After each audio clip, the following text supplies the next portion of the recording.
Good morning. Kamusta? So, today is March 26, Thursday.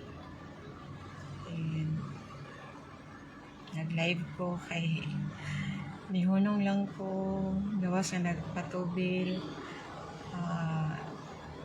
Nag-inom ko energy drink. Kaya parang mahadlok na ako sa akong travel. Masig dili maayo ako ang kuan, so kinahanglan nga maayo ako ang paminsara. Very alert. So bisag dili jud ko tig-inom unta og energy drink, inom ko para ma-alert to. Ako po siyang nabantayan nga kung mainom ko energy drink kay mahimo kong alert, pero kailangan pa nga mo take effect kay karon pa ko nag-inom. So nihunong sa ako dari aron di sa ko katulgo. So life is like that. So yeah. Oh my gosh.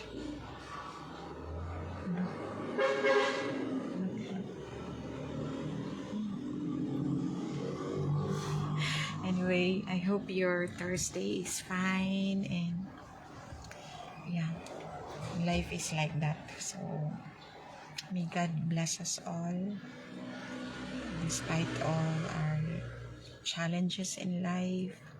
We continue to praise Him, especially for us Catholics nga nag Lent season karon. We offer na lang nato sa Ginoo whatever it is we are going through.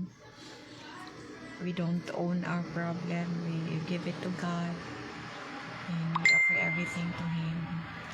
I hope you'll do the same. Dili nato kaya ang gitara. So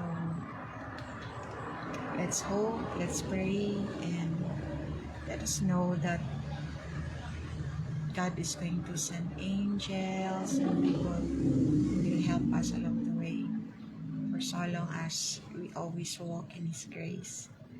So God bless you all and hope you have a wonderful day ahead. So padayon ako sa kong travel, and as I pray for you, please pray for me as well. Have a great day, everyone.